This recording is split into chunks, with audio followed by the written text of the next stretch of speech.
क्या टीएचडीसी में सब कुछ ठीक चल रहा है? नमस्कार मित्रों, मैं सुरवीर सिंह पुंडीर, को founder Uttarakhand business network uttaranchaltimes.com।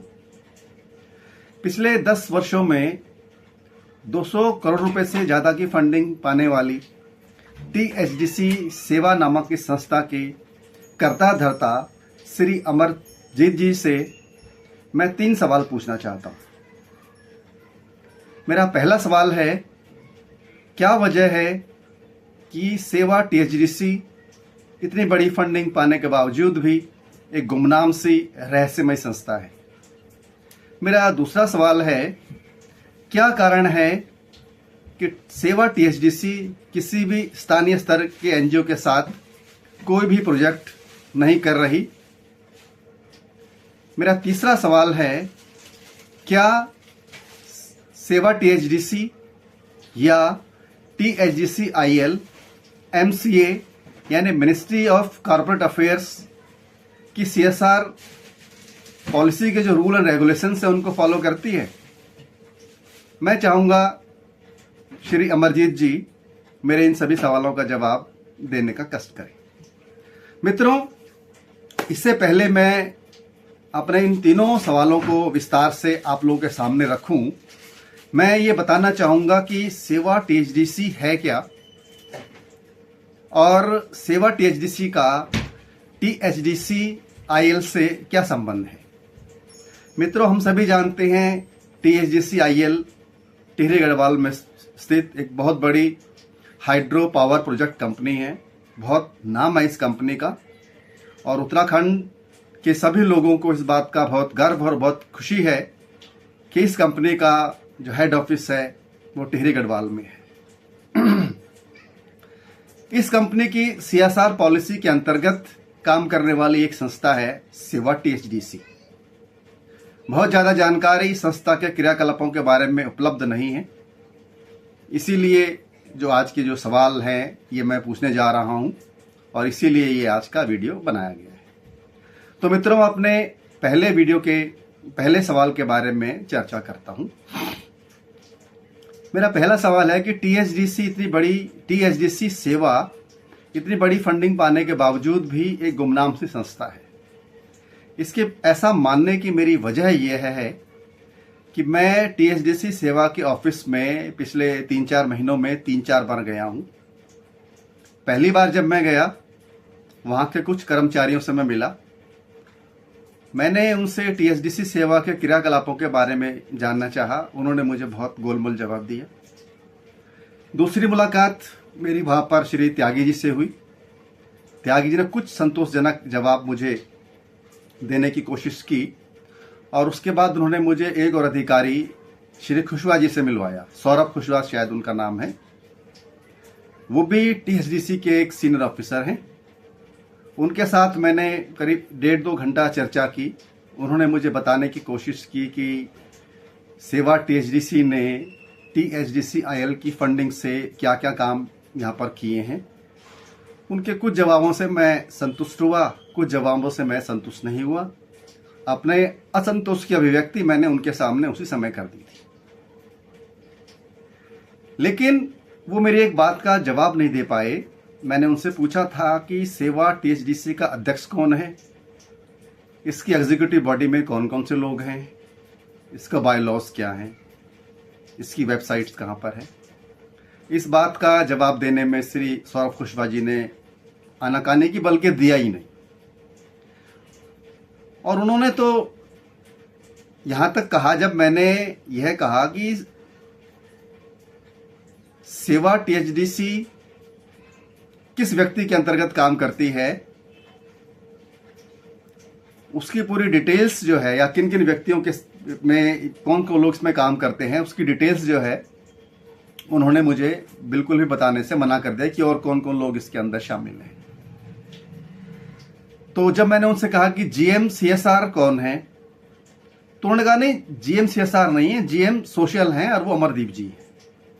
यानी मतलब मुझे जो लगा कि वो जो है कि जीएम सीएसआर शब्द को कहने में भी संकोच व्यक्त कर रहे थे। हो सकता है उनके ऊपर कोई ऑफिशियल दबाव हो, ऑफिशियल प्रेशर हो। और ये मुझे बहुत बाद में पता चला, काफ़ी प्रयासों के बाद, कि टीएचडीसी सीएसआर के जीएम अमरदीप जी ही टीएचडीसी सेवा के अध्यक्ष हैं।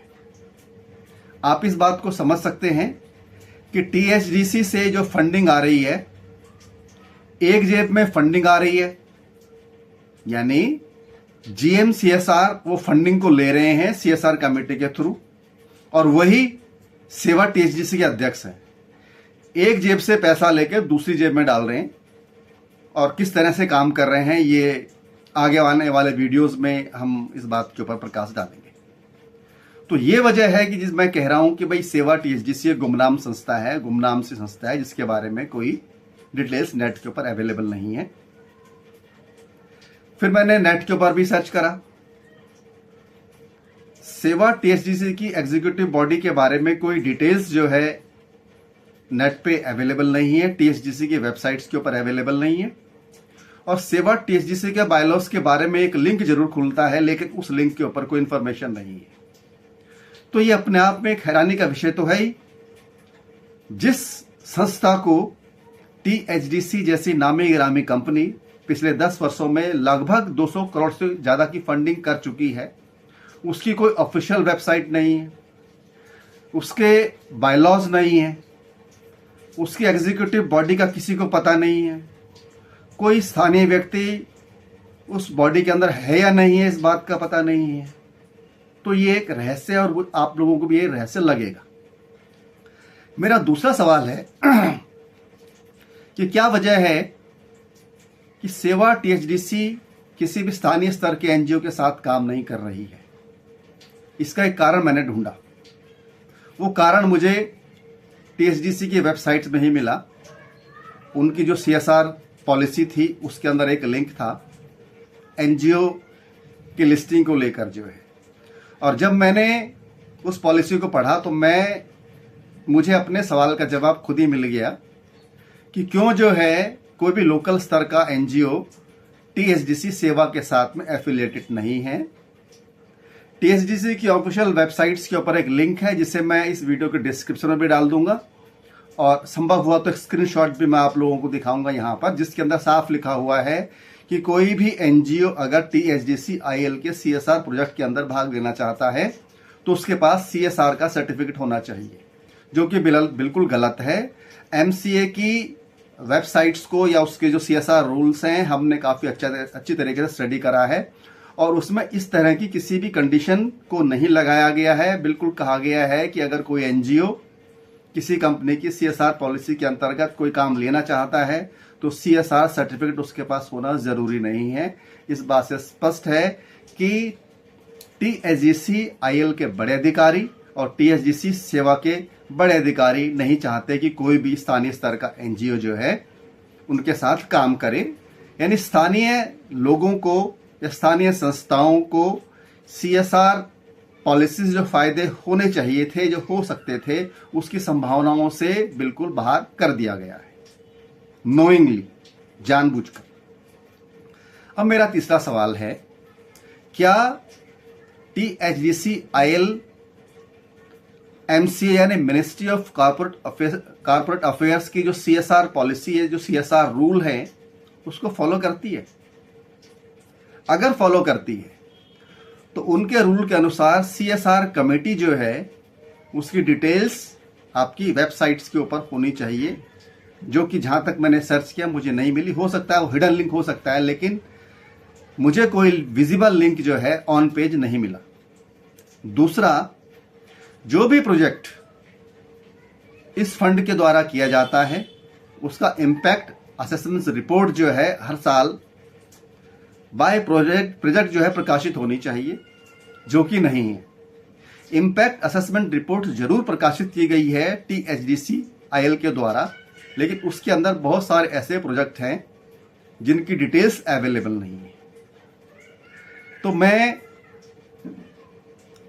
श्री अमरजीत जी से, जो कि टीएचडीसी जीएमसीएसआर हैं, जिसको सोशल भी वो लोग बोलते हैं, और टीएचडीसी सेवा के अध्यक्ष भी हैं, उनसे नम्रतापूर्वक ये पूछना चाहूँगा, क्या मेरे तीनों सवाल गलत हैं या टीएचडीसी की जो पॉलिसीज़ हैं उनको लेके मेरे क्या संदेह गलत हैं?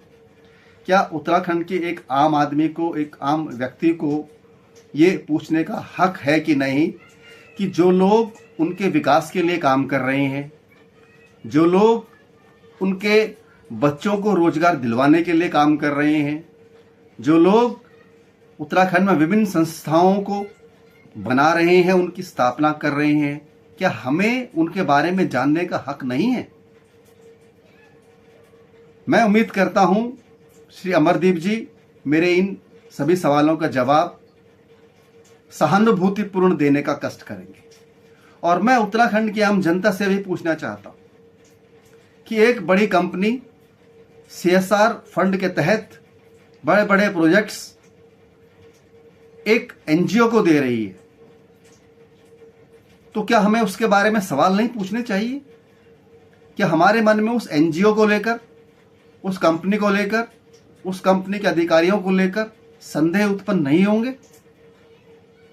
तो अगर मुझे सवाल नहीं पूछने चाहिए तो अमरदीप जी आप भी बता दीजिए, और जो लोग मेरे इस वीडियो को पूछ रहे हैं, मेरे मित्रों, मेरे भाइयों, आप भी बता दीजिए।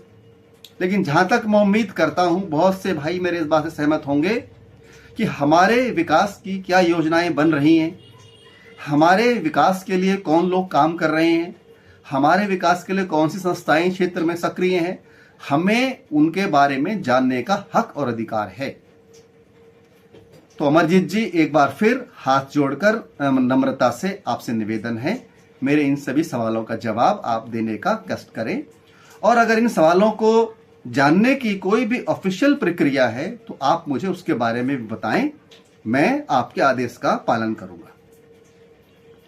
जो सभी लोग, जो मेरे भाई लोग, मेरे फॉलोअर्स मेरे इस वीडियो को देख रहे हैं, उनसे मेरा आग्रह है कि अगर आपको मेरे ये सवालात, उत्तराखंड के प्रति मेरी ये चिंता, अपने नौजवानों के अधिकारों के प्रति लोगों को जागरूक करने का मेरा यह प्रयास आप लोगों को पसंद आ रहा हो तो मेरे इस वीडियो को लाइक करें, मेरे चैनल को सब्सक्राइब करें और कमेंट्स में आप बताएं कि मुझे आगे किस तरीके के प्रयास करने चाहिए। धन्यवाद। ओम तत्सत।